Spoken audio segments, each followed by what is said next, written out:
Now, the last few days, we've been hearing some good news about the new cases.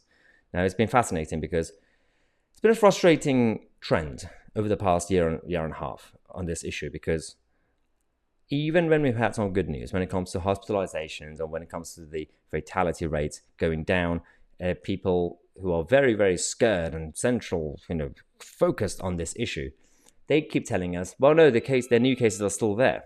Now, the problem here is that, having said that, we've been saying that the new cases are problematic. A lot of them are false positive. A lot of them are, of course, you can still just test positive, but if you're healthy and young, then you're fine, as long as they don't give it to someone who's actually vulnerable.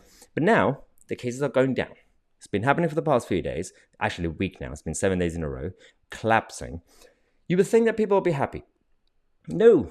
Of course, the anti-lockdown people would be happy, like myself, that finally, I keep telling you, everything's going to be fine.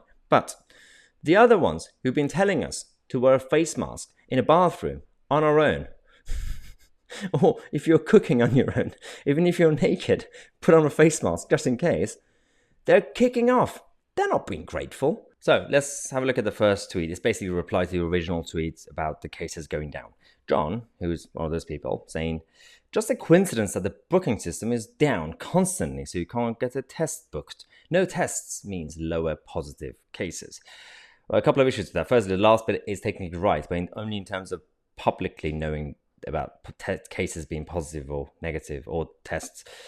But just because John's local experience is that you can't get a test booked doesn't mean that the whole country is like that. In fact, the government made the whole testing so easy, and that's probably been the biggest problem, with all the false positives being quite known publicly. But the other one is quite interesting. Daniel saying, these figures don't paint a comprehensive picture. Hospital admissions over the last 7 days are up 26.7% on previous week. Sure, okay. Now that's quite interesting, because we have now discovered that even the hospital cases are not really hospital cases in that sense.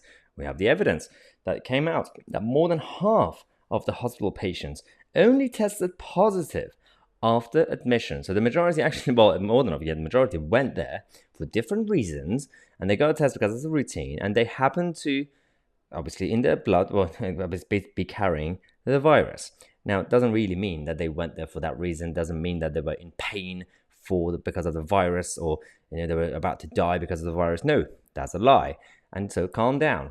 Now, Valerie says, if you've already had COVID, it is not included in the daily dashboard figures. We know people are being reinfected. That's a lie, Valerie, because that dashboard, the daily dashboard that you're talking about, they do include the same people who get reinfected. Otherwise, if you look at the daily actual cases, the overall total cases, we will get to a point, if we continue to actually get the cases and tests for the next few years, we will have more cases than the population. It doesn't work that way, Valerie. They do include in the dashboard that you're talking about. So, Valerie, calm down. Now, PB1882, I'm hoping that's not the year that person was born, saying less tests being carried out, ? How dare you? How dare you, PB1882? It's fewer tests being carried out, and no, that's a lie.